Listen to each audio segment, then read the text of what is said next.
महादेव्या कुक्षिरत्नम शब्दजीतरवात्मजं श्रीराजचन्द्रमहं वन्दे तत्त्वलोचनदायकं प्रभुतत्त्वलोचनदायकम् ॐ सजात्मस्वरूपं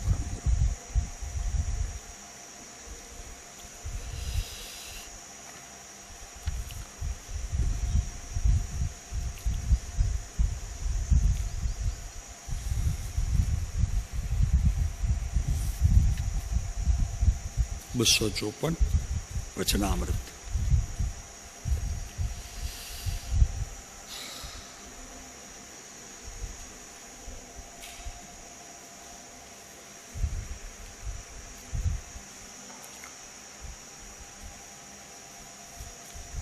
શું થાય? આ જીવને નિશંકપણું આવે એટલે ફળ શું આવે તો કે નિર્ભયતા. સદાને માટે પોતાની ભીતર રહેલો જે ભય, કેમ કે મનુષ્ય માત્ર એટલે કે પ્રાણી માત્ર વિશ્વની અંદર ભયથી જીવે છે,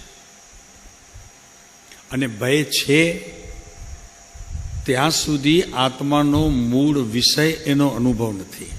એના કારણે એને સતત ભય રહ્યા કરે છે. તો આ નિશંકતા એટલે કાલે આપણી વાત થઈ તો કે નિશંકતા એટલે શું? શાસ્ત્રમાં કંઈ શંકા રહિતપણું,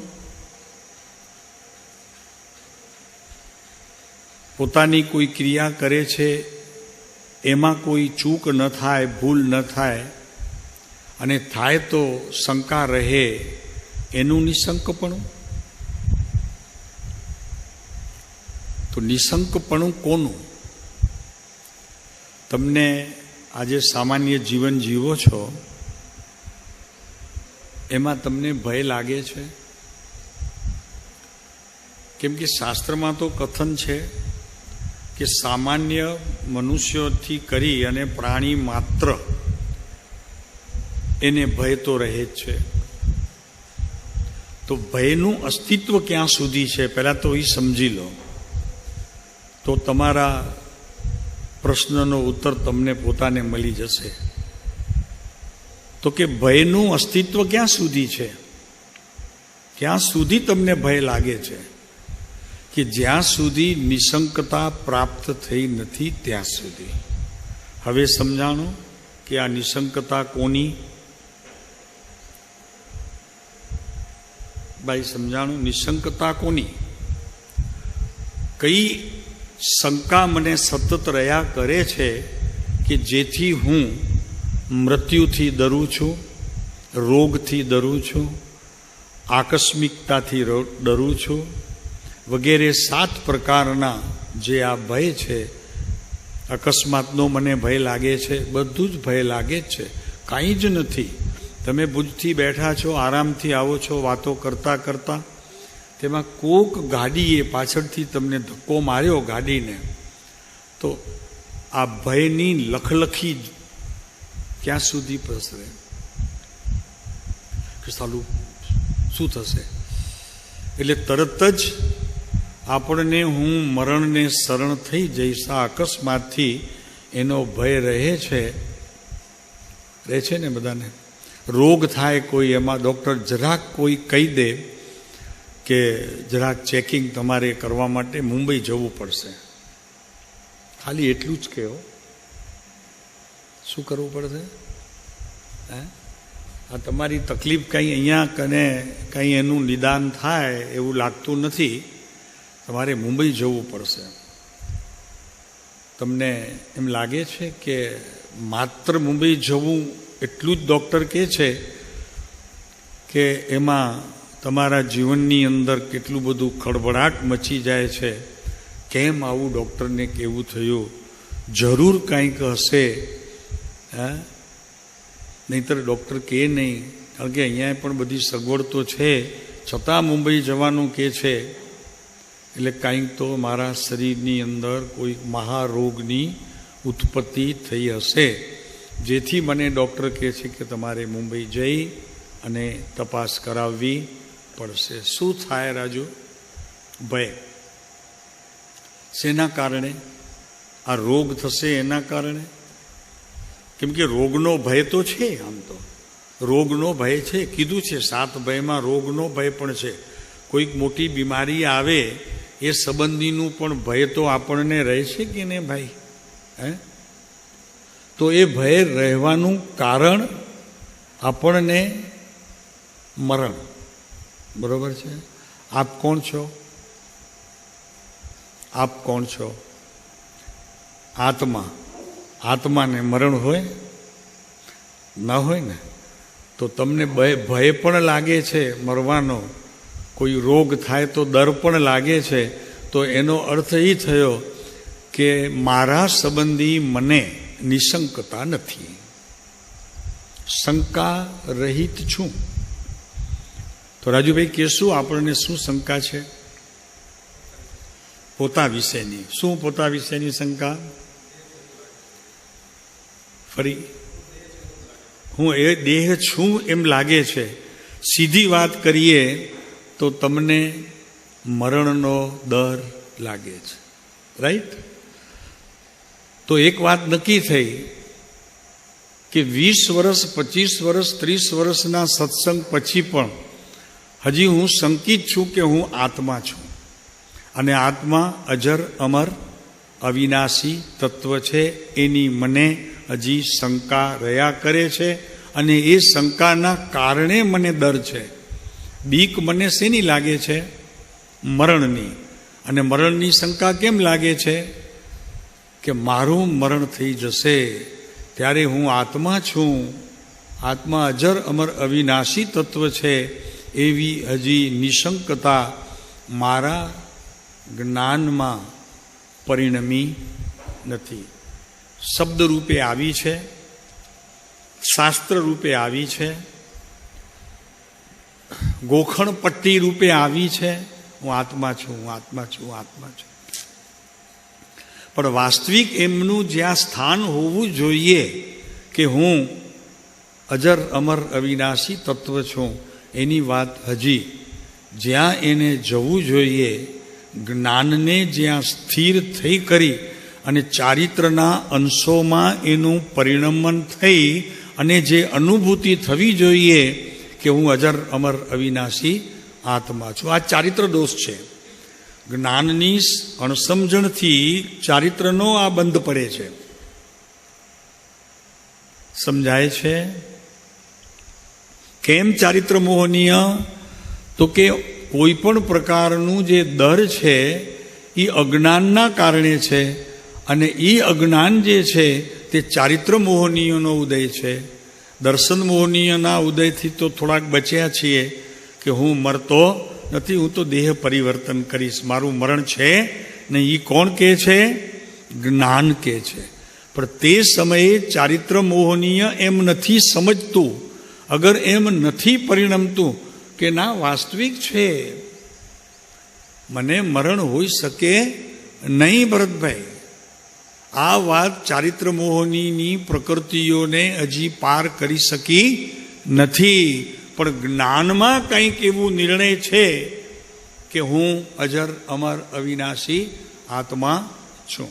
અહીંયા વાત ચાલે છે કે આત્માની શંકા કરે, આત્માની શંકા કરે પછી શું છે? આત્મા પોતે તોય શંકા. આ દીકરો મારો છે એમ શંકા છે, આ પત્ની મારા છે એમ શંકા રહે છે, આ ઘર મારું છે શંકા રહે છે, આ દુકાન મારી છે શંકા રહે છે. અરે એટલું જ નહીં, 2 દિવસની યાત્રામાં લાંબે જતાવો આ સીટ મારી છે, 34 નંબર ઉપર કોઈ આવીને ઊભો રહે તો કે ભાઈ આપકી ये सीट मेरा है, तो कि नहीं आपका हो ही नहीं सकता, ये 34 नंबर तो मेरा है. ત્યાં શું આવીને ઊભું રહ્યું? મારાપણું. 34 તમારી હતી કે છોડીને જવાના છો? છોડીને જવાના છો કે તમે લઈ જવાના છો? કેમ બોલતા નથી તમે લોકો? છોડીને જવાના છો એ 34 નંબરની સીટને કે તમે સાથે લઈ જવાના છો? અહીંયા એમ કેમ નથી થતું કે પ્રભુ હું આનો પતિ છું, આનો બાપ છું, આનો દીકરો છું, આમનો જમાઈ છું, પણ મારે આ બધી જે કંઈ આર્ટિકલ લાગ્યા છે ને એ આર્ટિકલ તો બોર્ડ ઉપર માસ્તરે શીખવતી વખતે મૂક્યા છે, નહીં સમજાણું. ટીચરે મને જે શીખવ્યા છે પાટિયા ઉપર મૂક્યા છે એ તો મને ખાલી શીખવવા માટે મૂક્યા છે. વાસ્તવિકમાં હું કોઈનો દીકરો પણ નથી, કોઈનો જમાઈ પણ નથી, કોઈનો પિતા પણ નથી. કેમ ભૂલાતું નથી? ઓલો તો માસ્તર હમણાં ભૂસી નાખશે, વળી બીજો પ્રશ્ન ઊભો રહેશે. ઓલો કયો પછી કહે છે કે આ ઘર તમારું, હા, પછી કહે છે આ ગાડી તમારી, એમ કરીને તમે હા પાડશો, બરોબર છે કે ભાઈ હા આ ગાડી મારી છે, કેમ કે તમારે તો બોર્ડ ઉપર લખવાનું છે, તમે તો બધું ભણાવ્યું છે ને, પાછું ભૂસી શું કામ નાખો છો? એ એટલા માટે કે આમાં કાંઈ તારું હતું નહીં, આ તો મેં તને ભણાવવા માટે કીધું હતું. છતાં કેવું યાદ રહી જાય છે. એમ અહીંયા શંકા રહિત જીવન જીવતા આમ આપણને આવડે પણ છે. અને જ્યાં પોતા ઉપર આવે છે કે આ આત્મા જ મારો છે, વિશ્વમાં કોઈ પદાર્થ મારો નથી, ત્યાં બે ડગલા પાછળ હટી અને નિર્ણય બદલી દે છે. સૌથી ધર્મનું સૌથી જો પ્રથમ પગથિયું હોય તો આ નિશંકતા છે. સમયસારની અંદર 8 અંગ મૂક્યા છે. 8 અંગ છે. અંગી આત્મા છે, એના 8 અંગ છે. આ નિશંકતા કોઈ આત્માનો ગુણ નથી, પણ એનું એક અંગ છે. એમ અંગ કરીને સમયસારની અંદર આ 8 અંગ મૂક્યા છે. નિશંકતા, નિર્વિચિકિત્સા વગેરે 8 અંગ મૂક્યા છે. વાંચ્યા છે ને? નથી આવ્યા ખ્યાલમાં?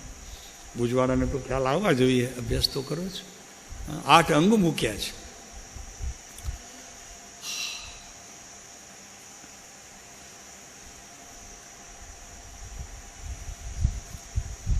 તો આપણે આગળ ચાલીએ. પહેલામાં પહેલી શંકા એ છે કે હું આત્મા છું, એ માત્ર હજી મને શંકામાં છે.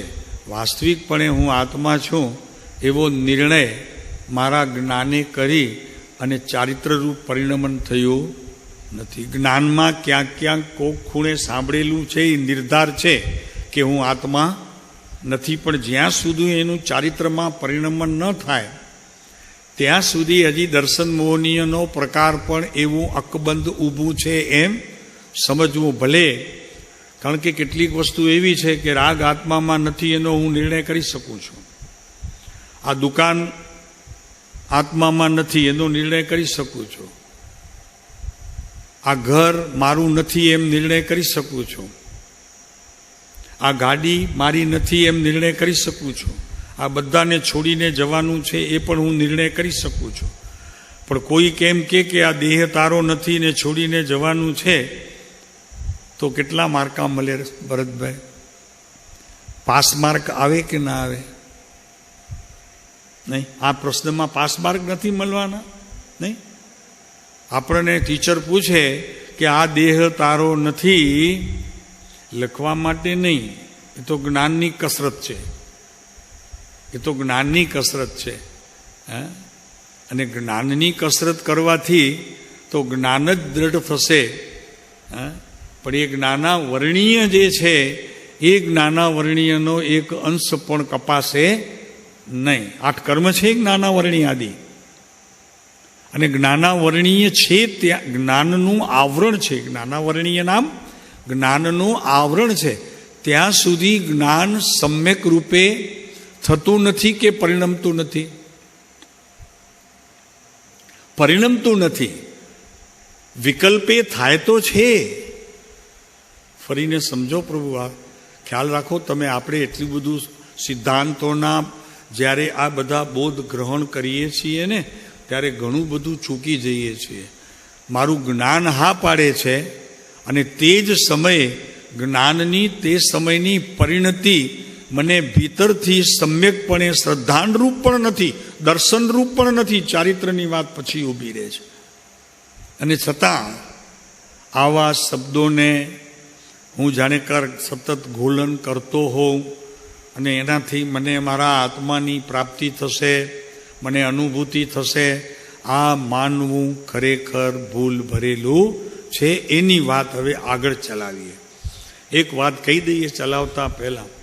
આ દૂર કરવાની તાકાત, આ શંકા ટાળવાની તાકાત, ભરતભાઈ સમજાય છે? તિલકભાઈ આજે આવ્યા છે. તિલકભાઈ સમજાય છે? આ દેહ મારો નથી, આ દેહ મારો નથી, બરોબર છે? એ પાકું કરવાનું અને કરાવવાનું કામ સદગુરુનું છે. એમના વચનની અંદર એટલી તાકાત પણ છે, અને એ કહે છે તો પોતે અનુભવ કરીને કહે છે, માટે એનું પરિણમન સામાવાળા જીવને આવ્યા વગર રે. સમજાય છે? જરી આખરી વાત છે પ્રભુ.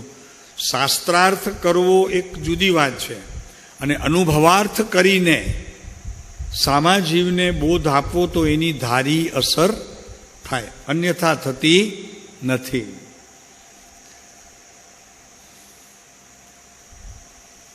તો હવે આપણે પહેલું પારિગ્રાફ, બીજું પારિગ્રાફ ચાલી ગયું. હવે ત્રીજા પારિગ્રાફ ઉપર આપણે થોડા અટક્યા છીએ. આપ રસ્તો બતાવશો તો આપણે બધા આગળ ચાલશું. આપને રસ્તો બતાવવાનો છે. શ્રોતાને સાથે થવું પડશે. તો જાજા હાથ રણિયામણા, એમ જાજા જીવ રણિયામણા, એકબીજાનું બળ મળતું રહે. શું કીધું રાજુભાઈ, સમજાણો? એકબીજાનું અધ્યાત્મમાં પણ બળ મેળવવું, એનું નામ તો સત્સંગ છે.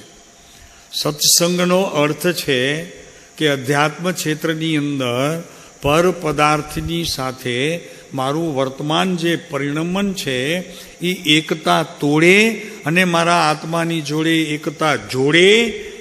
એક પ્રવૃત્તિ કરવા માટે જાજાનું બળ જોઈશે. તો એક પ્રકારનું બળ મળશે. તો સાથે રહેજો. ચાલો, મુમુક્ષુતા એ છે, આપણે મુમુક્ષુ છીએ ને એમ કહીએ છીએ. શું કહીએ છીએ? મુમુક્ષુ છીએ એમ કહીએ છીએ. પણ મુમુક્ષુતા તે છે કે સર્વ પ્રકારની મોહાશક્તિથી મૂંઝાય. જ્યાં જ્યાં તમે મોહ કર્યો છે, મમતા કરી છે, મારાપણું કર્યું છે, રાજુ, જ્યાં જ્યાં આ જીવે મારાપણું કર્યું છે ત્યાં કદી મૂંઝારો થયો છે? તો રાજુભાઈએ ફટ કરતી ના પાડી દીધી, કાંઈ વિચાર્યા વગર, કેમ કે સત્ય બહાર આવી ગયું. પણ એક વસ્તુ છે, આવું સત્ય બહાર આવવું અને જાહેરમાં એનો એકરાર કરવો એ મુમુક્ષુનું સૌથી પ્રથમ ચરણ પણ છે ને લક્ષણ પણ છે. એ જો નથી હોતું તો માયા છે, અને માયા છે તો દુઃખનું કારણ છે. સરસ વાત, ગમી આપણને. કેટલું પણ ધ્યાન કરો, કેટલાય પ્રકાર, 2-2 કલાક, 1.5 કલાક, 1-1 કલાક રોજનું વાંચન કરો, કાંઈ પણ કરો પ્રભુ, તમને કહીએ છીએ રાજુભાઈ. પણ જ્યાં સુધી આ નિર્ણય સતને અનુસરનારું વાણી સ્વરૂપે પરિણમતું નથી, વાચ્ય સત્ય હોવું જોઈએ, વાચકમાં નિર્ણય હોવો જોઈએ. શબ્દનો વાચક જે છે, જેનો અર્થ છે, એમાં નિર્ણય હોવો જોઈએ, અને વાચ્યમાં સત્યનો રણકાર હોવો જોઈએ કે આ સત્ય છે. સમજાણું તિલકભાઈ? વાચ્ય વાચક બે એક જ સત્તાના બે પડખા છે. વાચક એટલે પોતે જે એનો અર્થ કરીને નિર્ણય કરવાનો છે તે વ્યક્તિ, અને વાચ્ય એટલે કે એ શબ્દનો ભાવાર્થ ઘણું ઊંડાણથી રહસ્યપણે જે સમજી શકે એ વાચ્ય. તમને એમ લાગે છે કે હું અજર અમર અવિનાશી છું, એ વાચ્ય છે? એ શું છે? એ વાચ્ય છે. હવે એ વાચ્ય છે, એની ગહેરાઈ કેટલી છે? આ બોલીએ છીએ, પણ એનું અમલ કરવું હોય ત્યારે છતાં મજા આવી છે. એક બહુ સરસ મજાની વાત કરીએ. સમ્યકદર્શી અને મિથ્યાદ્રષ્ટિ બંને ભેગા દોડે છે, અને પાછળ કોઈક આતંકવાદી પડ્યા છે. હમણાં જમાનું એ ચાલે છે, એટલે એનું દ્રષ્ટાંત આપીએ. આતંકવાદીઓ રાઇફલો લઈને પાછળ આવે છે.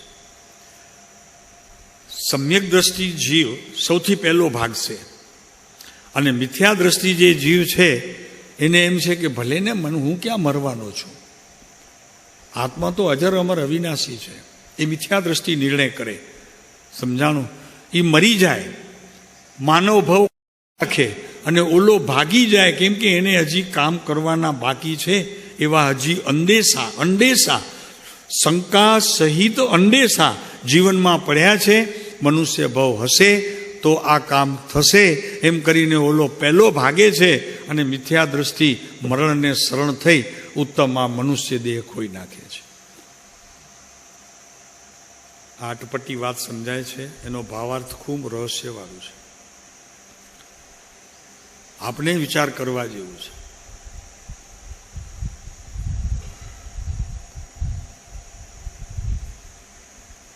ચલો આ વિચારજો આપ એમ કેમ બને છે.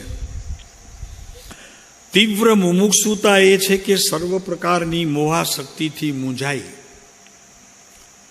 ક્યાં ક્યાં મોહ છે, ક્યાં ક્યાં આ જીવે મમકાર કર્યો છે, ક્યાં ક્યાં આ જીવે મારા મારા મારા માન્યા છે, એવા બધા પદાર્થોથી આ જીવને કદી મૂંઝારો થયો છે? ગુરુ પાસે જઈને એમ ક્યારે થયું યાર મને કંઈક થાય છે, ગુરુજી મને કંઈક થાય છે, દવા કરો, મને કંઈક થાય? ગુરુજી પાસે દવા લેવા જઈએ ઉપાસ રહે તો ફાંકીઓ ન હોય, ટેબ્લેટ ન હોય, હોય પ્રભુ એમની પાસે તો સદબોધરૂપી વચનો હોય કે જે તીર્થંકર પરમાત્માને અનુસરનારા હોય અને તારી મુક્તિને માટે હોય તો એ દવા આપે. પણ એવું દર્દ ઉત્પન્ન તો થવું જોઈએ કે નહીં સાધકને? હા, ઓલા દર્દ ઉત્પન્ન થાય, આજે ઉપવાસ, ચાલો 2 કરી નાખશું, ભેગા થઈ જશે, વાંધો નહીં આવે, તબિયત સારી છે. 3 થઈ જશે, ચાલો ઠીક છે, 8મ થઈ જશે, 6ઠ થઈ જશે, બધું થઈ જશે. પણ આવો મૂંઝારો આપણને જ્યાં સુધી ભરતભાઈ થતો નથી ત્યાં સુધી સમજવું કે આપણા આત્માની હજી તૈયારી નથી. તમારી હશે કદાચ, તમારી તૈયારી હશે, પણ તમારો આત્મા હજી એ વાતને લઈને તૈયાર નથી. જ્યાં જ્યાં મમતા કરી છે ત્યાં ત્યાં હજી હું લાગી રહ્યો છું. જો એના માટે કૃપાળુદેવ એક બહુ સરસ વાત કરે છે કે જ્યારે આવા પ્રકારનો વિનયનો ઉપદેશ જ્યારે મળે, આવો વિનય છે, આ વિનય છે, દેહ તું નથી આત્મા છો, આવો વિનય છે. એ વિનય ગુણને અનુસરનારો સદગુરુઓનો બોધ મળે, સમજાય છે?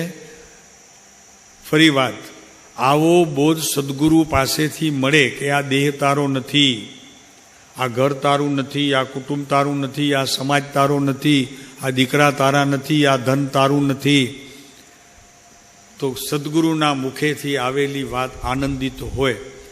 પણ જો વિનય ગુણ આપણામાં હજી પરિણમ્યો ન હોય તો ખરેખર આવો પ્રકાર બોધનો પણ માયાને અને અહંકારને જન્મ આપે છે.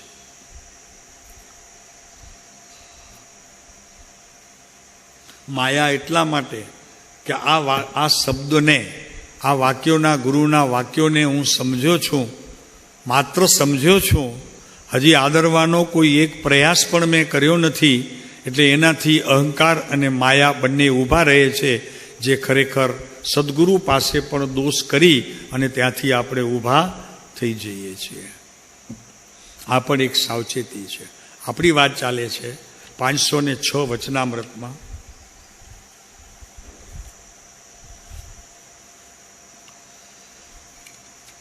પાનું છે 407.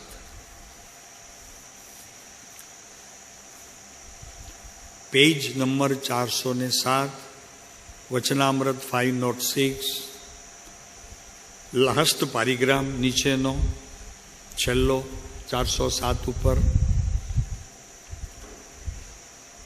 કૃપાળુદેવ એક જગ્યાએ લખે છે, પહેલું જ કહી દઈએ જ્ઞાનીઓની વાત.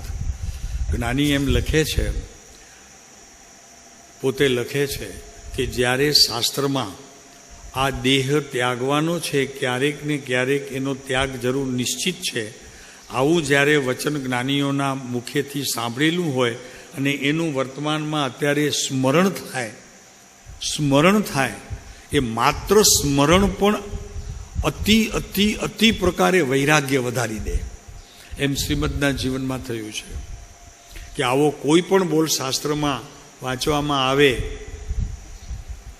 ત્યારે ખૂબ વૈરાગ્ય વધી જાય માત્ર સ્મરણમાં આવવાથી. હવે એ જ વાત આપણે આગળ વાંચીએ છીએ કે ગ્રહ કુટુંબ આદિ પરિગ્રહ આદિ, ગ્રહ કુટુંબ પરિગ્રહ આદિ કોઈ દિવસ માન્યું છે ભરતભાઈ? આ કુટુંબ પરિગ્રહ છે. એક માણસ રસ્તામાં જતો હતો, એનો મિત્ર બી સાથે હતો, બંને જણા જતા હતા. ત્રિભુવનદાસ ભીમજી ઝવેરી બજારમાં અમારી દુકાન આવી તો ઓલાએ કીધું કે યાર જવું છે. એક મિત્રે કીધું આપણે જરાક જવું છે, આંટો મારવું છે. તો કે ના, મને તો બધાનો એનો ત્યાગ છે. પછી ઓલો મિત્ર પૂછે છે તો કે કેમ તું લેતો નથી કાંઈ? તો કે ફદિયા જોઈએ ને, આપણી પાસે છે નહીં. સમજાણો? તો ત્યાગ છે, એને ત્યાગ કહેવાય નહીં. ચલો હવે આપણે આ વાત કરીએ. આપણે પરિગ્રહ માનીએ છીએ પૈસાને, બરોબર છે, ધનને પરિગ્રહ માનીએ છીએ. આપણી પાસે વસ્ત્રોની લિમિટ છે, 6-7 વસ્ત્ર, બસ એનાથી ઉપર નહીં, એની મર્યાદા છે. પછી કેટલે સુધી પ્રવાસ કરવો આકાશમાં ઊંચે ને ધરતીમાં, એના પણ આપણને નિયમ હોય છે કે આનાથી ઉપર નહીં ને આનાથી નીચે પણ નહીં, બરોબર. પછી દર દાગીનાના પણ નિયમ હોય છે કે ભાઈ આટલો જ દાગીનો હવે હું મારે 4 વર્ષ તો બિલકુલ કરાવીશ નહીં, અને 4 વર્ષ કરાવીશ ત્યારે પણ 5 તોલાથી વધુ નહીં. આવા બધા કેટલાક નિયમો આપણને હોય છે. તો એ પરિગ્રહનો આપણને નિયમ હોય છે. કૃપાળુદેવ આંગળી ચીંધે છે, તને તારા ઘરને અને ઘરમાં રહેલા સદસ્યોને અને તારા કુટુંબનો તને પરિગ્રહ કદી લાગ્યો છે? તારા બાળકોનો તને પરિગ્રહ લાગ્યો છે કે આ બાળકો છે તે પણ પરિગ્રહ છે? ધર્મપત્ની છે, અતિ કયાગરી છે, ડાઈ છે, એ કદી પરિગ્રહ લાગ્યો છે તને? રાજુભાઈ, સમજવા જેવી વાત છે.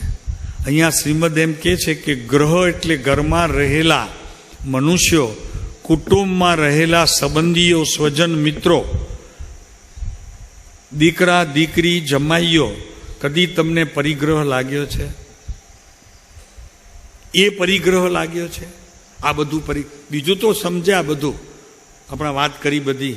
હા, ગાડીઓનો પરિગ્રહ, ધનનો પરિગ્રહ, દાગીનાનો પરિગ્રહ, પણ કદી ઘરમાં રહેલા જે આપણે એક કુટુંબના કે એનાથી બહાર કદી એને પરિગ્રહમાં લીધું છે કે આ પરિગ્રહ પણ છોડવા જેવું છે? અગર એ પરિગ્રહ છે, મને દુઃખદાયક છે, માન્યું છે ભાઈ? જો અહીંયા કહે છે કે ગ્રહ કુટુંબ પરિગ્રહાદિ.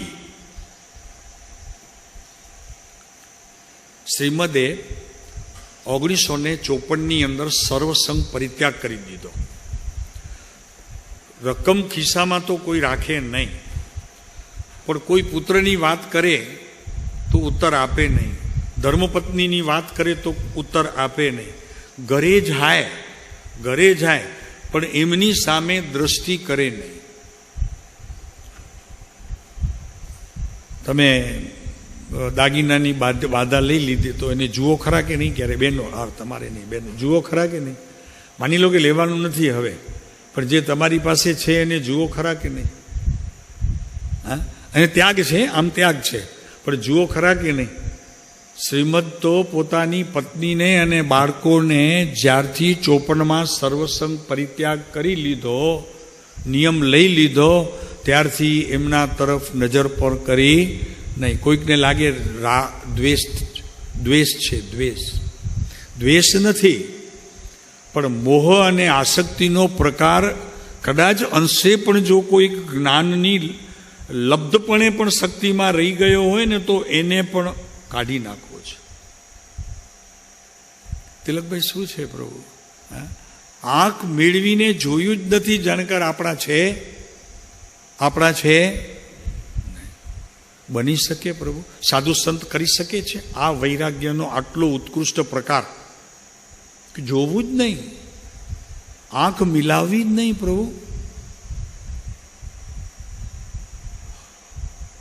મહાવીર સ્વામી દીક્ષા પછી કેવળ જ્ઞાન નહોતું થયું તેનો વચલો કાળ કોઈના પણ ઘરે જતા હતા તો સિદ્ધાર્થ મહારાજાના ઘરે પણ જતા હતા. પોતાની માના હાથે એમણે આહાર પણ લીધો છે. મા છે, જગત વિશ્વની મા. પણ નજર ઊંચી કરીને એ ઘરમાં કોઈ પદાર્થને જીવંત કે જડ કોઈને જોયા નથી કે ભાઈ આ મારું પાઠ છે, એના ઉપર હું સૂતો હતો. એ પણ એમણે કદી નજર કરીને જોવાનો પ્રયત્ન કર્યો નથી. આનું નામ ત્યાગની ભૂમિકા છે. સંબંધ તો દૂર રહ્યો કિરીટભાઈ કે આ મારા સંસાર પક્ષે માતાજી છે, એની વાત ક્યાં છે પ્રભુ? હવે તને સંસાર પક્ષ રહ્યો છે કે ઓળખાણ આપે છે? આ સંસાર પક્ષે મારી માતા છે, હજી બાકી રહ્યો છે પક્ષ. બાપુ આટલું કારણ પણ તું સમજી લેજે કે તારા જીવનની અંદર આ મોહ અને મમતાનો અભાવ થવાને માટે હજી તારે ઘણી રાહ જોવી પડશે. માટે અત્યારનું જે તે મુનિપણું લીધું છે એ વેશ બદલવાનું મુનિપણું છે. વાસ્તવમાં ગ્રસ્ત વેશમાં જ તું છો. ગ્રહ કુટુંબ પરિગ્રહાદી ભાવને વિશે જે અહંતા અને મમતા છે, અહમ એટલે મારાપણું, હું એનો, એમ અહમતા એટલે હું એનો, મમતામાં ઈ મારા. અહમમાં શું છે? હું એમનો, મમતામાં એ મારા. એમ અહમ અને મમતા તેની પ્રાપ્તિ અપાપ્તિ પ્રસંગમાં જે રાગ દ્વેષ કસાય છે એના કારણે કસાય થાય. આ મારા નહીં. એ કેમ થતું હશે રાજુભાઈ? તિલકભાઈ તમને ખબર છે એ કેમ થતું હશે? આ મારા ને આ મારા નહીં. સીધી વાત છે. રસ્તામાં મળે ને આપણને ન બોલાવે, જુએ છતાં પણ ન બોલાવે, મોઢું પહેરવી લે, એ મારા ખરેખર મારા જ છે. ખરેખર મારા જ છે. અને મને કોઈ સામાન્ય રીતે ઓળખતા હોય છતાં પણ મીઠો આવકાર આપે, એ હું કરું છું મારા. એને હું કરી લઉં છું મારા. મને જે નથી બોલાવતા એને હું કરી દઉં છું પરાયા. આવી સમજણ કોની હોય છે? વિશેષ અજ્ઞાનીઓની હોય છે. અજ્ઞાનીઓની હોય છે. કેમ કે એને એ ધ્યાનમાં નથી આવતું કે મારું મારી પાસે છે, બહાર ક્યાંય છે નહીં. તો શું છે તારું? તારું શું છે? આત્મા. આત્મા તારું છે કે આત્મામાં પ્રત્યેક કરાતી ક્રિયાનો કરનાર તું છો. કરનારો તું છો, અત્યારે જાણનારો નથી. તું કરનારો છો એ તારું છે. તો એ મિથ્યાત્વ એટલે એને કહે છે અહીંયા વિપર્યાસ બુદ્ધિ. વિપર્યાય એટલે વિશેષ, પોતાની પર્યાય નહીં, વિશેષને પ્રગટ કરતી એવી પ્રત્યેક અવસ્થાઓ, એનું નામ વિપર્યાસ બુદ્ધિ છે. મારું કાંઈ નથી જાણ કરતી તે અવસ્થા, બીજાનું બતાવે છે અને હું ડરી જાઉં છું, એને અહીંયા વિપર્યાસ બુદ્ધિ કહેવામાં આવે છે. એ વિપર્યાસ બુદ્ધિ. અને અહંતા અને મમતા તથા કસાય જ્યાં વૈરાગ્ય ઉપસમ ઉદ્ભવે ત્યાં મંદ પડે છે. શું કે છે? આ વિપર્યાસ બુદ્ધિ છે. અને અહંતા અને મમતા જ્યાં વૈરાગ્ય આવીને ઊભો રહ્યો, જ્યાં વૈરાગ્ય અને ઉપસમ, વૈરાગ્યના કારણે ઉપસમ ભાવ, જે ઉદયની અંદર મારાપણું થતું હતું તે ઉદયની જે પર્યાય, જે અવસ્થા, એને મારા પુરુષાર્થ દ્વારા મેં દાબી દીધી, એને બહાર પ્રગટ થવા દીધી નહીં. એનું નામ ઉપસમ. શું કીધું? ઉપસમ સંકિત જે થાય છે ને, એ ઉપસમ સંકિત આ કે આ મારા છે એવી માન્યતાવાળી જે અવસ્થાઓ વૈરાગ્યને કારણે વિશેષ બળવાન થઈ, તેને મેં એકદમ દબાવી દીધી. આ મારા નથી, આ મારા હોઈ શકે નહીં, એમ જે દબાવી દીધી એવો ઉપસમ ભાવ. અને ઉપસમ ભાવ પહેલાં જે પ્રગટ થયું એવું વૈરાગ્ય, વૈરાગ્યનો અર્થ કર્યો છે, જરાક તમને એકદમ સમજાવી દઈએ. શાસ્ત્રની અંદર વૈરાગ્યનો અર્થ 99 પાના પર છે. વૈરાગ્ય, એ પણ જરાક જોઈ લો.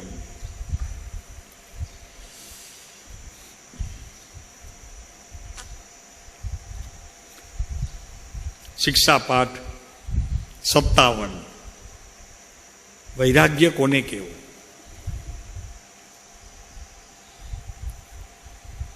પહેલામાં પહેલી વાત, ઉપર પાઠમાં વૈરાગ્ય એ કોનું સ્વરૂપ છે? ધર્મ એટલે ધર્મનો અર્થ એટલે ધર્મ એટલે શું? કાલે કીધું તું. ધર્મ એટલે ધર્મ એટલે સ્વભાવ. ધર્મ એટલે વાસ્તવિક જે પોતાનું સ્વભાવ છે તે, એનું નામ છે ધર્મ.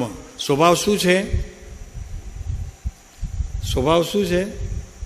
તો કે પ્રત્યેક સંસારમાં રચાતા પ્રસંગોને જેમ છે તેમ જાણે, કરે કાંઈ નહીં, એનું નામ છે આત્માનો મૂળ સ્વભાવ. કરે કાંઈ નહીં, માત્ર જાણે, એ એનો છે સ્વભાવ. સ્વભાવ છે જ્ઞાનના આધારે, તો એને જ્ઞાન કરવું, બસ એ સ્વભાવ. બીજો કોઈ એનો સ્વભાવ છે? શાંતિભાઈ, પછી આમ નથી બરોબર ને આ બરોબર છે ને હવે આમ કરજે ને, એ સ્વભાવ નથી આત્માનો. બસ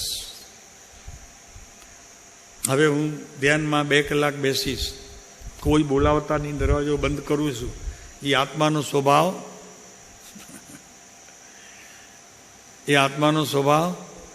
બસ આજે હવે મારે કાલે નિયમ લઈ લીધું છે, ચોવિયાર કરીને પછી મેં પચકાણ લઈ લીધા છે, મારી આઠમ છે, એટલે હવે 3 દિવસ સુધી મને કોઈ પરેશાન કરતા નહીં ખાવા પીવાનું.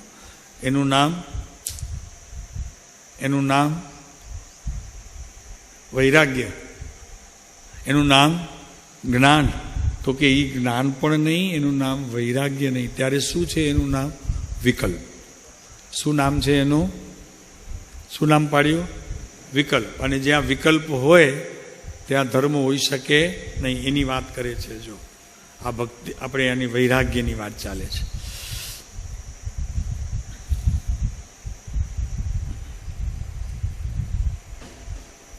અરહંતના કહેલા, નીચેની ચોથી લીટી એ પાઠમાં, અરહંતના કહેલા તત્વરૂપ સાબુ અને વૈરાગ્ય રૂપી જળ અને ઉત્તર આચાર રૂપ પથ્થર, વસ્ત્રને સાફ કરવા માટે આટલી વસ્તુઓ જોઈએ. આપણું મેલું વસ્ત્ર હોય એને સાફ કરવા માટે શું શું જોઈએ? અત્યારે આત્મા મલિન અવસ્થામાં છે, એને જો શુદ્ધ કરવું હોય તો શું શું જોઈએ? સાધન બતાવે છે. અરહંતના કહેલા તત્વરૂપ સાબુ. રાજુ સમજાય છે? તત્વરૂપ સાબુ,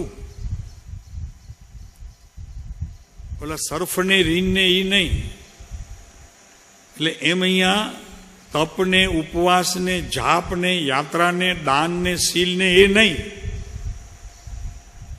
ભગવાને કહેલા 9 તત્વ રૂપ સાબુ. ખબર છે ને બધાને 9 તત્વો તો ભગવાનના કહેલા? ખબર છે ને? કોણ કહે છે? કયો લીલાબેન?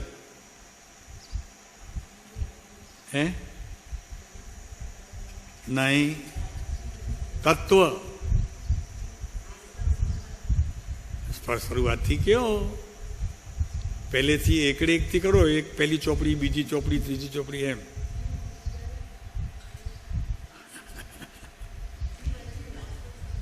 હા, ક્રમસર. હા, બોલો તિલકભાઈ. બંધ અને મોક્ષ. આ 9 તત્વરૂપી સાબુથી ભીતર રહેલો આત્મા કેવો થાય? ચોખ્ખો થાય. એની અંદર રહેલું મેલ વયું જાય. અભ્યાસ કરવો પડે. અભ્યાસ કરવો પડે. આશ્રવ તત્વનું શું કાર્ય છે રાજુભાઈ? આશ્રવ તત્વનું શું કાર્ય છે? કારણ કે જો ભાઈ પહેલા એવું હતું, અજ્ઞાનથી પૂર્વે નિમિત્ત ઉપર વજન આપીને આ જીવે આત્માની આરાધના કરી છે તેનું ફળ અત્યારે સંસાર મળ્યું છે. અજ્ઞાનથી પૂર્વે નિમિત્ત ઉપર વિશેષ લક્ષ્ય બાંધીને આ જીવે પોતાની આત્માની આરાધના થાય છે એમ જે માન્યું છે તેનાથી આ સંસાર મળ્યું છે. હવે નવ તત્વરૂપી આજે ખરેખર ભગવાનના કહેલા એનો હું અભ્યાસ કરી, નવ તત્વનો અભ્યાસ કરી, આ કર્મ કેમ બંધાય છે, મારો સંસાર કેમ વધે છે, એનું એક એક કારણ સમજીને એનું આદર કરીશ, એનો સત્કાર કરીશ અને બને તેટલો પ્રયત્ન કરી અને આચરણ કરીને હવે નિમિત્ત ઉપર દ્રષ્ટિ ઉઠાવી અને મારા આત્મા તરફ સીધું અવલંબન લઈ અને હવે સંસારને તોડીશ. ત્યારે જ ખરેખર આ સંસાર છૂટશે, અન્યથા સંસાર છૂટવાનો નથી. ફરીને એક વખત, ધ્યાન કરવાથી કાંઈ નહીં થાય. ધ્યાનમાં તો વસ્તુ જોઈ જ નથી તો એનું ધ્યાન થશે જ નહીં. પહેલી વાત, નવ તત્વની અંદર બંધ અધિકારને સૌથી પ્રથમ જાણવો. એમ નવે નવ તત્વને જાણવો, પણ પહેલા બંધ અધિકારને જાણવો કે બંધ કેમ થાય છે મને. તો આ એ તત્વરૂપી સાબુ દ્વારા અને વૈરાગ્ય રૂપી જળ, પછી તત્વને સમજ્યા પછી જે વૈરાગ્ય આવશે ને એ વૈરાગ્ય યથાર્થ હશે, સત્ય હશે અને બિલકુલ સમજણપૂર્વક હશે.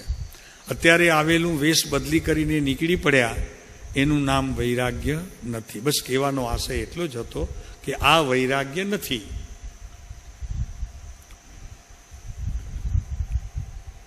અરહંતના કહેલા તત્વરૂપી સાબુ અને વૈરાગ્ય રૂપી જળથી ઉત્તમ આચારરૂપ પથ્થર ઉપર ઘસે ને, તમને ખબર નહીં હોય, અત્યારે તો મશીનમાં ઘસે છે. પહેલાના જમાનામાં બધા અહીંયા પથ્થર હોય નીચે, અને તે પણ ખરબચડો હોય, એના ઉપર કપડાં ધોવાય, પછી ઉપર પાણી અને સાબુનું જે મિશ્રણ થયું હોય ધીરે ધીરે નીકળતું જાય ખરબચડા પથ્થર ઉપરથી, પછી ધીરે ધીરે ધીરે ધીરે મેલ નીકળી અને વસ્ત્ર સ્વચ્છ નિર્મળ થઈ જાય. એમ અહીંયા આત્મા અત્યારે આપણો આત્મા કર્મથી ખરડાયેલો છે. શું થયેલું છે? કર્મથી ખરડાયેલો છે. તો એને સાફ કરવા માટે વૈરાગ્ય રૂપી જળ અને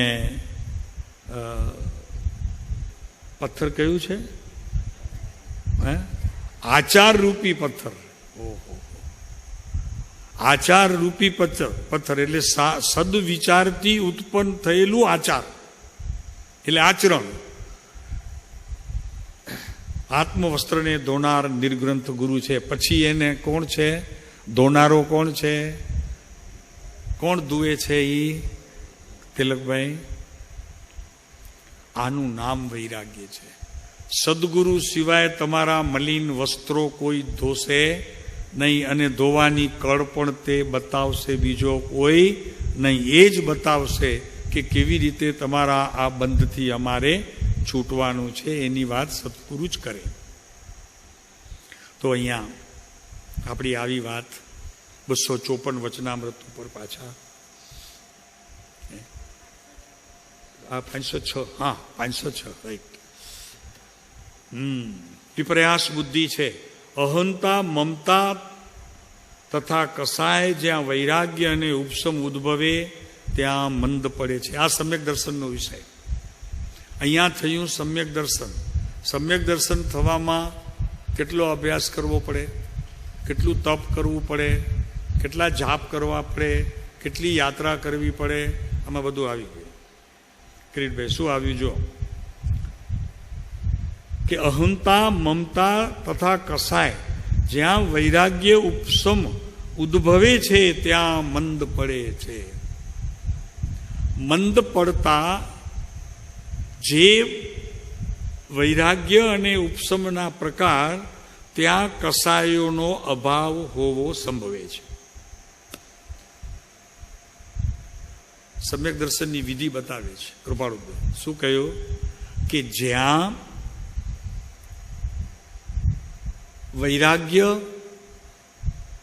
જ્ઞાન સહિતનું અને ઉપસમ એટલે કસાયોને દબાવવાનો પ્રકાર, એને દબાવી લેવું, એને પર્યાયમાં આવવા ન દેવું. એક દાખલો આપતા ગુરુદેવ કાનજી સ્વામી દાખલો આપતા. સર્પ નીકળ્યો હોય ને ઘરમાં, તો સર્પ જલ્દી પકડાય નહીં. પછી એના ઉપર પાણી નાખો, પાણી નાખો અને પછી લાકડીથી તમે એને દબાવી રાખશો તો જ્યાં સુધી પાણી હશે ત્યાં સુધી તોફાન નહીં કરે. સમજાય છે? ત્યાં સુધી એનું તોફાન નહીં ચાલે. માટે એને પાણીમાં મૂક્યા જ કરવું, પાણી ઉપર ઢોળતા જ રહેવું, અને લાકડીથી પછી કોઈ પકડવા વાળો આવે એટલી વારમાં તો એને પકડીને લઈ જાય. નહીંતર તો એ એટલો ઝડપથી ભાગે ને પકડાય નહીં. એટલે વૈરાગ્ય રૂપી આ પાણી, એમ આત્માની અંદર પણ કસાયોનું પર્યાયમાં આવવું. તે સમયે ગુરુદેવ એમ કહેતા કે કસાય જ્યારે વિશેષ આવે ત્યારે આ પાણીથી એને દબાવી રાખવું, એને અહીંયા ઉપસમ કહેવામાં આવે છે. અને પછી ઓલો પકડવા વાળો આવે એ એને પકડીને પછી લઈ જાય, એમ વાત કરતા ગુરુદેવ. આ સાપની એક ખૂબી છે, સર્પને પકડવો હોય ને ઘરમાં આવી ગયો હોય તો આનાથી પકડાય. હવે શું કરશો તમે કે હવે અહીંયા કસાય આવ્યા તો તરત જ વૈરાગ્ય રૂપી જળ લાવવાનું. કોની પાસેથી? ગુરુ પાસેથી. ગુરુને કહેવાનું, આપો પ્રભુ, હવે આ બહુ કસાય અત્યારે તોફાને ચડ્યા છે, એને મારે ઉપસમાવા છે. તો શું કહેવું? સદગુરુને કહેવું, ભાઈ આપો, કાંઈક બી એવી જડીબૂટી આપો કે જેથી કરીને આ વૈરાગ્ય મને લાભનું કારણ થાય, અને ઉપસમ ભાવ પણ મને લાભનું કારણ થાય, અને આ કસાયો મંદ થાય. તો નિયમ એવો છે કે વૈરાગ્ય સમેત, એટલે જ્ઞાન તો સાથે હોય જ, જ્ઞાનની સાથે વૈરાગ હોય, અને ઉપસમની સાથે આત્મા હોય. શું કીધું?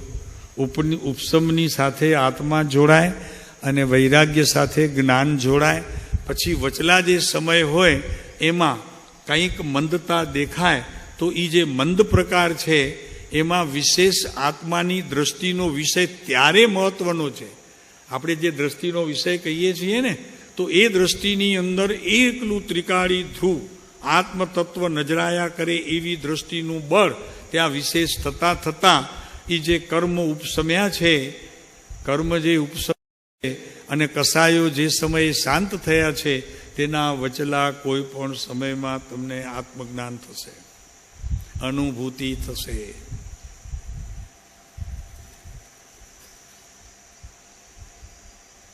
બધાને જરૂર તો એ જ છે, ભલે કોઈ કહેતા નથી, પણ જોઈએ છે તો સમ્યક દર્શનને. ના, એમ નહીં કહેતા. સમ્યક દર્શન જોઈએ છે એમ નહીં કહેતા, મને વૈરાગ્ય જોઈએ છે એમ માંગણી કરજો. ગુરુ મળે એમને એક જ વાત કરવાની કે મને બીજું કાંઈ જોઈતું નથી, સમ્યક દર્શન નથી જોઈતું. મારા જીવનની અંદર વૈરાગ્યની ઉત્પત્તિ થઈ, વિશ્વના તમામ જે પદાર્થો છે એ પદાર્થોથી હું એકદમ જુદો ખસી જાઉં, અને જ્ઞાન સહિતનું વૈરાગ્ય મને જોઈએ છે. પ્રભુ, તમારે દાનમાં આપવું હોય તો મને આ આપજો, બીજું કંઈ નહીં. બરોબર છે ભરતભાઈ? એમને કહેવાનું ભગવાનને તો કે મને જો ખરેખર દાન આપવાનું જો તમારી ઈચ્છા થાય અને મારા પર ખૂબ પ્રસન્ન થઈ જાઓ તો આ આપજો. શું આપજો કિરીટભાઈ? વૈરાગ્ય આપજો, જ્ઞાન સમેત વૈરાગ્ય. સમ્યક દર્શન રાજુભાઈ નથી જ, લેવા જેવું નથી. લેવા જેવું નથી કારણ કે એ તો અંદરથી પ્રગટ થાય એવું છે. લેવા જેવું વૈરાગ્ય છે, અને એ વૈરાગ્યને અનુસરનારું જ્ઞાન તો પછી પોતા પાસે છે, એ તો એની જોડે જોડાશે. વૈરાગ્ય માગ્યો મળશે ગુરુ પાસેથી, અને અંદરનું જ્ઞાન અંદરથી પ્રગટી અને એની સાથે જોડાઈ જશે. ત્યારે ગુરુએ આપેલી મૂડી અને મારી ઉત્પન્ન થયેલો જે આ જ્ઞાનરૂપી ભાવ, એ બેની સંધિ થશે, સમ્યક દર્શનનો વિષય બની જશે.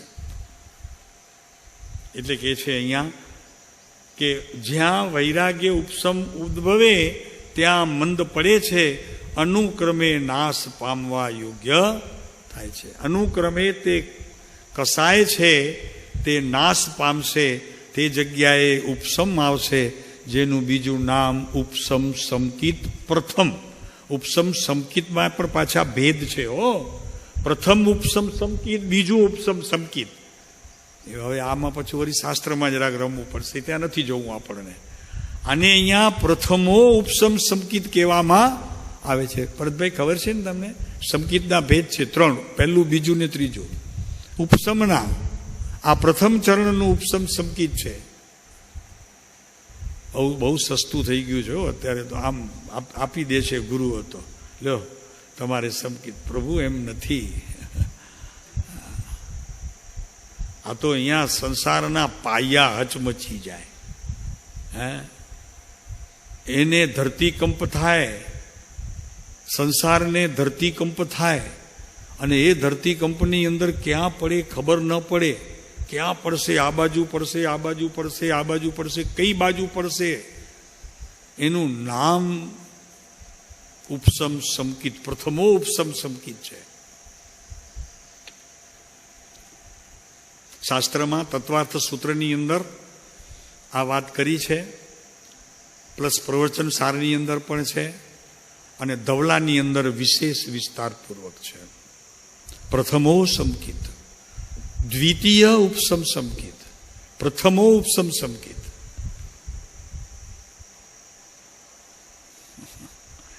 આ પ્રથમા કે કસાયનું મંદપણું થવું અને તે સમયે પોતાના સ્વભાવની ઉન્નતિના શિખરો ચડવાની જે પોતાની તે સમયની તૈયારી થઈ છે, એમાં વિશેષ કરીને પ્રબોધ ભાવ આવવો, ઉલ્લાસ પરિણામ આવવા, આનંદની શેરો ફૂટવી.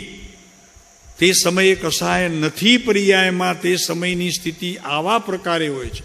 ઉલ્લાસ પરિણામ, અપૂર્વ ઉલ્લાસ પરિણામ. અને એમ થઈ જાય કે પ્રભુ કાં તો આ દેહ છૂટી જશે અને કાં તો મને સમકિત પ્રાપ્ત થઈ જશે. બે સિવાય ત્રીજી વાત બને નહીં. આવી સ્થિતિનું સર્જન થાય એનું નામ સમકિત છે.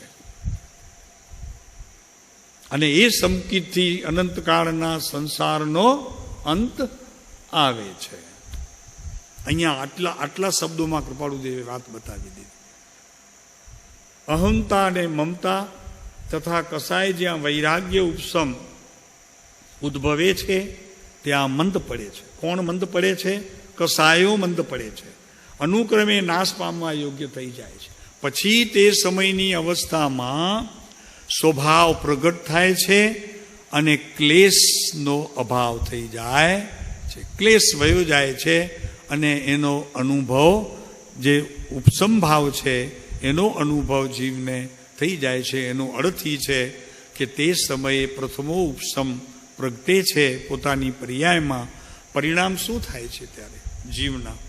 કેવા ભાવ થાય છે? તો કે અતિ ઉલ્લાસ પરિણામ, અપૂર્વ, કદી પણ પૂર્વે ન થયો હોય એવી અનુભૂતિ થાય છે. પોતાને શું થાય છે તે કળાતું નથી, એટલે દોડતો જો ગુરુ નજીક હોય તો એમના શરણ લઈ લે છે. કાંઈ પણ બોલ્યા વગર એની ગોદમાં સમાઈ જાય છે. કાંઈ પણ પૂછવા જેવું એને લાગતું નથી, કેમ કે અંદરમાં એટલો બધો ઉલ્લાસ પરિણામ છે. શું થાય છે ખબર પડતી નથી. એટલે ગુરુની ગોદ જો મળે તે સમયે તો પસંદ કરી લે છે, અને ગુરુની ગોદ મળતા દ્વિતીય ઉપસમ સમકિત પ્રગટી જાય છે.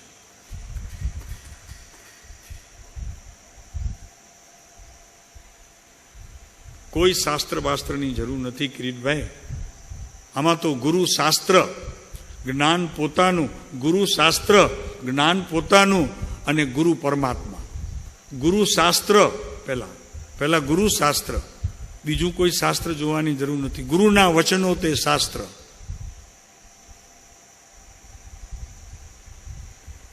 ગ્રહ વૈરાગ્ય ઉદ્ભવે છે, મંદ પડે છે, અનુક્રમે નાશ પામવા યોગ્ય થાય છે. જ્યારે સંપૂર્ણ નાશ પામે છે ત્યારે તેને અહીંયા સમકિત કહેવામાં આવે છે. ગ્રહ કુટુંબાદી ભાવને વિશે અનાસક્ત બુદ્ધિ થવી તે વૈરાગ્ય છે. અહીંયા મોહાશક્તિથી મૂંઝારો થયો ને, એવો મૂંઝારો થવો જોઈએ. પહેલા ઘરવાળા બોલાવે ને, ઘરે જઈએ ત્યારે રાજુ, આપણા ઘરના માણસ હોય ને જે પત્ની આપણે પ્રેમથી બોલાવે, ત્યારે અંદરમાં બળતરા થવી જોઈએ. શું થવું જોઈએ? બોલાવે એનું ઉપર, પત્ની ઉપર નહીં. જે તમને માન મળ્યું ને, તો કે ક્યાં તમે આટલી વારથી રાહ જોઉં છું, રસોઈ ઠંડી થાય છે, ચલો જલ્દી જલ્દી હાથ ધોઈને બેસી જાઓ જમવા માટે. આટલા પ્રેમના શબ્દો પણ એટલા ભારી પડે છે, ઉપાડવાની શક્તિહીન થઈ ગઈ છે. એ શક્તિહીન થઈ ગઈ છે. કેમ કે રાગ સહિત છે ને, વૈરાગ્યથી રહિત છે અને રાગથી નહીં. વૈરાગ્યથી રહિત છે અને રાગથી સહિત છે, માટે બોજો પડે છે. પણ ચૂપચાપ બેસી જાય છે, ઉદાસીનતા એ જમી લે છે. પછી પત્ની આવીને પૂછે કે થયું છે શું? તમને આટલું પ્રેમથી મેં તમને બોલાવ્યો, જમવા આપ પધાર્યા નહીં, હા, અને ઉદાસ છો, તો કે શું વાત શું છે? પછી જો સ્થિતિ સંપણે સરખી થઈ હોય, ફરી પાછા સંસારમાં પ્રવેશ કરવાનો અવસર આવ્યો હોય, તો કે નહીં, બસ હતું કાંઈક એવું વિચિત્ર, વયું ગયું, હવે કંઈ છે નહીં. હા, હવે બોલ, તું શું કહેતી હતી, મને સાંભ બોલ. કહી ગયો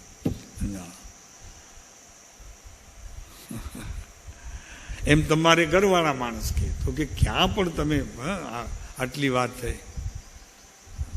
બધું ઘરમાં ને ઘરમાં છે રાજુ, બધું ઘરમાં ને ઘરમાં છે. ઉત્કૃષ્ટ પરિણામ પણ ઘરવાળા પાસે છે, મંદ ઉપયોગ પણ ઘરવાળા પાસે છે, કસાયના પ્રકાર પણ બધા ત્યાં ઘરમાં છે. કાંઈ પણ બહાર છે નહીં. એમ આત્માની અંદર સંકિત પણ ભીતર છે, કેવળ જ્ઞાન પણ ભીતર છે, સિદ્ધ દશા પણ ભીતર છે. બહારથી કાંઈ આવવાનું છે નહીં. અહીંયા કે છે વૈરાગ્ય અને ઉપસમ ઉદ્ભવે ત્યાં મંદ પડે છે, અનુક્રમે નાશ પામવા યોગ્ય થાય છે.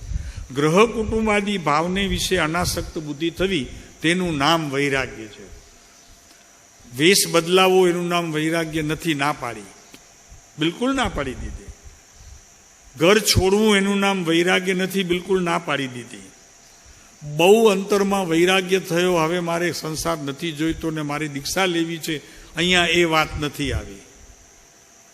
અહીંયા શું વાત આવી છે જુઓ. ગ્રહ કુટુંબાદી ભાવને વિશે અનાસક્ત બુદ્ધિ થવી. મમતાનો એક અંશ પણ હવે ઘરવાળા પ્રત્યે રહ્યો. અચ્છા, એક વાત પૂછું રાજુભાઈ, ઘરવાળા પ્રત્યે નથી રહ્યો, દેહ પ્રત્યે રહ્યો છે કે નહીં? તે સમયે અનાસક્ત બુદ્ધિ થતા દેહ પ્રત્યેનો પણ રાગ અભાવરૂપ થઈ ગયો છે. કેમ કે ઘરવાળા મારા છે, એ મારાપણું જે દેહમાં માન્યું હતું ને, એ મારાપણુંનો અભાવ થયું. એના વગર આ અનાસક્ત ભાવ આવતા નથી. અને આવે છે તો માત્ર કેવા પૂરતા હોય છે, એ કંઈ અનુભૂતિ સ્વરૂપ થતા નથી, આનંદરૂપ થતા નથી. કિરીટભાઈ આવું છે. અનાસક્ત ભાવ એટલે બસ હું દેહ જ નથી મારું, દેહ છે જ નહીં મારું.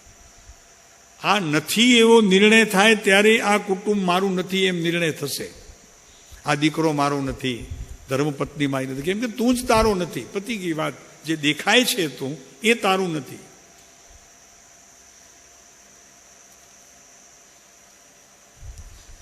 એ વૈરાગ્ય છે. અને તેની પ્રાપ્તિ અપ્રાપ્તિ નિમિત્તે ઉત્પન્ન થતો એવો જે કસાય અને ક્લેશ, તેનું મંદ થવું તે ઉપસમ છે. અહીંયા ક્લેશ થવું એટલે અહીંયા શબ્દ છે કસાય અને ક્લેશ મંદ થવું, તેનું નામ ઉપસમ છે. ક્યારે? કે પ્રાપ્તિ અપ્રાપ્તિ નિમિત્તે ઉત્પન્ન થતો એવો જે કસાય અને ક્લેશ. કસાય અને ક્લેશ. ક્લેશમાં રાગ દ્વેષ આવશે, કસાયોની અંદર પણ એમાં આવી જ જાય, બધું આવી જાય છે. છતાં પણ ક્રોધ માન માયા વિશેષ હોય છે અન્ય પ્રત્યે. ક્લેશનો મૂડી પોતાની પાસે, કસાયની મૂડી બહાર આપવા માટે. આમ એના ભેદ પાડવા હોય તો શું કહેવું ફરીને?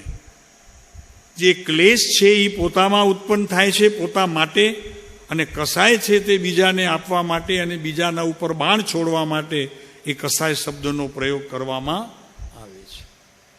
તેનું મંદ થવું તે ઉપસમ છે. એટલે તે બે ગુણ વિપર્યાસ બુદ્ધિને પર્યાંતર કરી સદબુદ્ધિ કરે છે. ઉપસમનું પણ સ્થાનાંતર થવું જોઈએ. અત્યારે મારી જે પર્યાયમાં ઉપસમ છે એનું પણ સ્થાનાંતર, અને કસાય કલેશનું મંદ થવું તે સમય એનું પણ સ્થાનાંતર. સમજાય છે?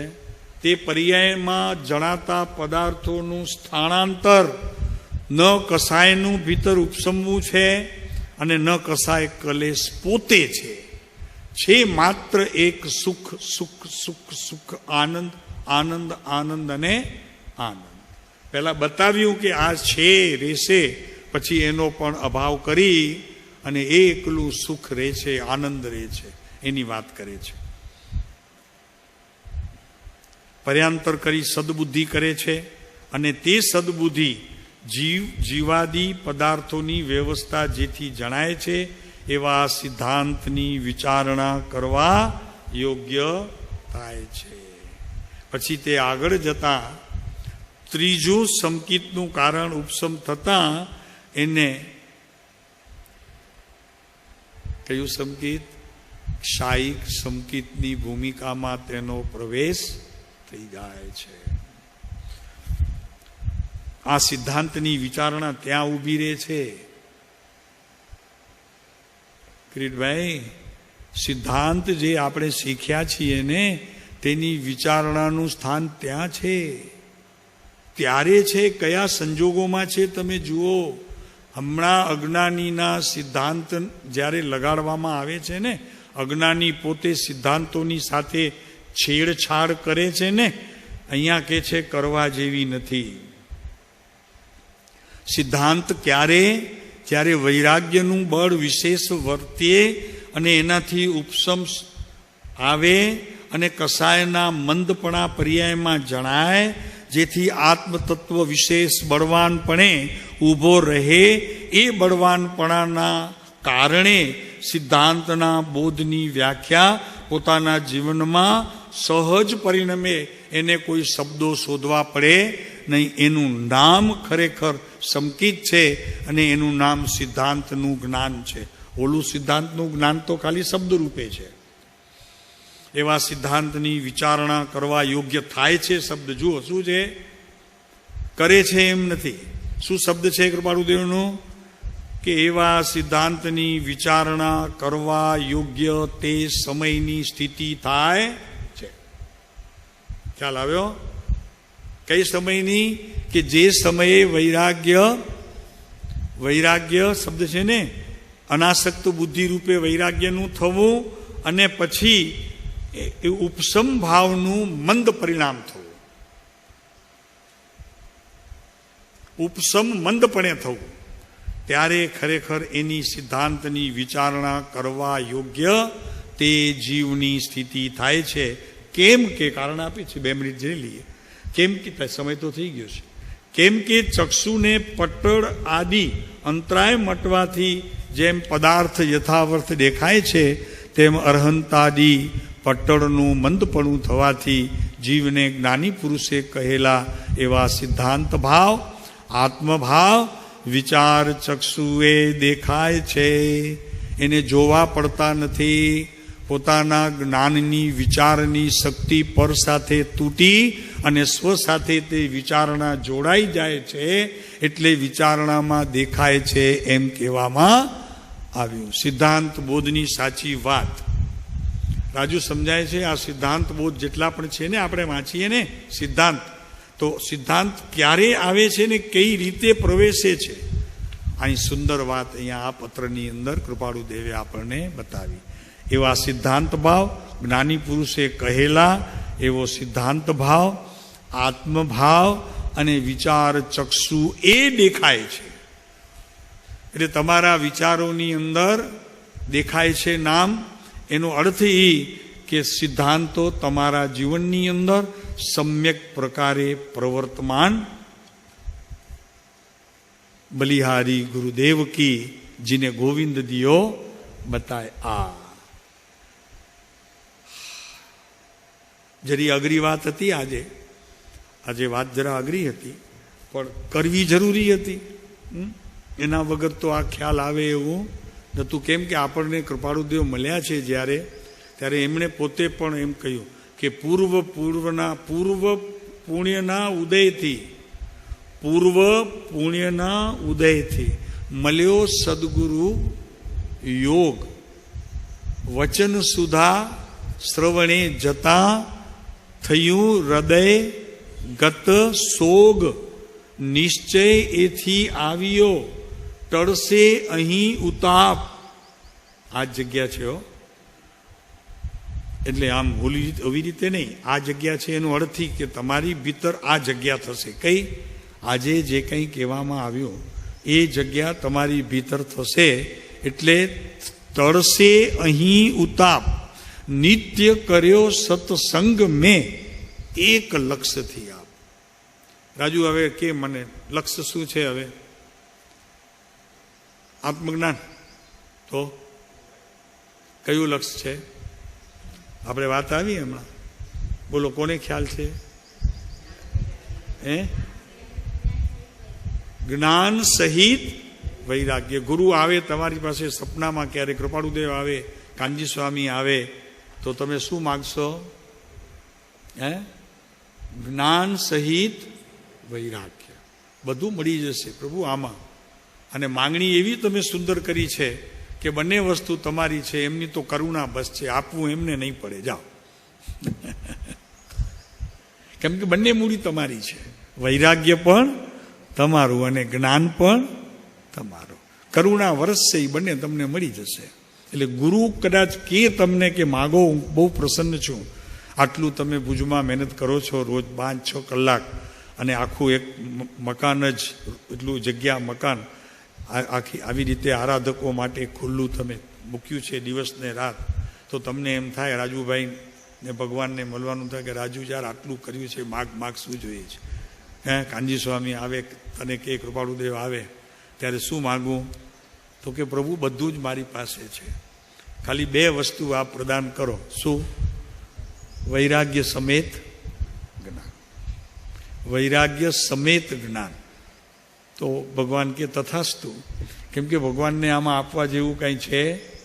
કારણ કે બંને વસ્તુ તારી છે, બસ એને જગાડવાનું કામ છે. જ્ઞાનીઓ જગાડે છે આપણને, બીજું શું કરે? બોલું કાલે વાત પરમ દિવસે બી લીધી હતી ને, જગાડ તારા નાગને મારું નામ કૃષ્ણ. હા, ઓલા લોકોને એમ થયું વિચારી શું હતું, નાગ હતું ને, એની બધી રાણીઓ હતી ને, એને એમ થયું કે આને મારો ધણી તો કાચો ગળી જશે. એટલે બિચારાને સમજાવે છે કે તું વયો જા, તું ઓળખતો નથી મારા પતિને, તને આખે આખો ગળી જશે, તું જવા દે. આ એક દડા માટે તું આ બધું હેરાન ન થા, જા. ત્યારે એને કહે છે કે હું તો જે લેવા માટે આવ્યો છું તો લઈને જઈશ. તમને કોઈ આવી રીતે ડર બતાવે, એક બાજુ રાક્ષસ ઊભો હોય તો કે જાય છે કે નહીં, ને તો તને આખે આખો ચાવી જઈશ. અને એક બાજુ ભગવાનની પ્રતિમા છાયા રૂપે દેખાય છે, છાયા રૂપે ભગવાનની પ્રતિમા દેખાય છે. તમને એમ લાગે છે કે આ મારો બચાવ કરશે, આ મને ખાઈ જશે. સ્થિતિ શું તમારી ત્યારે? કઈ બાજુ ઢળી જાઓ? ભાગવામાં નંબર પહેલા કે ભગવાન ઊભા છે એ તરફ પ્રયાણ કરવામાં પહેલા? બોલો કઈ બાજુ જશો તમે? એક બાજુ પરમ કૃપાળુદેવ ઊભા છે, માની લો કે તીર્થંકર ઊભા છે, એક બાજુ આવો નાગ કાળો ઊભો છે કે રાક્ષસ ઊભો છે. ઓલો કે છે તું ભાગીશ નહીં, 2 મિનિટની તને મોહલત આપું છું, 2 મિનિટમાં તું ભાગીશ નહીં તો હું તને આખે આખો ગળી જઈશ. બીજી બાજુ ભગવાન દેખાય છે, ભગવાનની આંખમાં એકદમ મધુરપ છે, કરુણા ભાવ છે, તમારા પ્રત્યેની દયા છે. ભગવાન કહેશે જો તું મારી બાજુ આવશે તો હું એને બચાવી લઈશ, અને ઓલો કહે છે કે મારી બાજુ તું આવીશ તો હું તને ખાઈ જઈશ. તમારી સ્થિતિ શું તે સમયે? ક્યાં જશો બોલો? चेतन कहाँ जाएंगे? तो नहीं, मुंह से बोलना, समझ में आई ना? एक बात भगवान खड़े हैं और एक बात एक राक्षस, वहां मरण और यहां जीवन. कहाँ जाओगे आप? અને ભગવાનની એક શરત છે કે હું તને જીવન ત્યારે બક્ષું તું ઘરે ન જાય તો. તું મારી સાથે આવે તો બચાવું. અને રાક્ષસને તો કંઈ કેવું જ નથી, ઓલો તો ઊભો છે, ઓલો તો ખાઈ જવા જ ઊભો છે. એ કહે કે તું મારી સાથે આવીશ તો તને હું મારા પેટમાં નાખી દઈશ.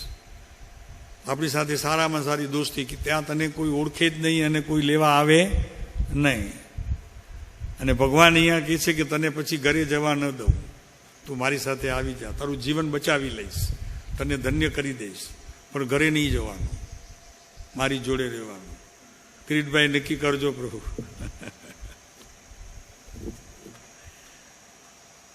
ચાલો.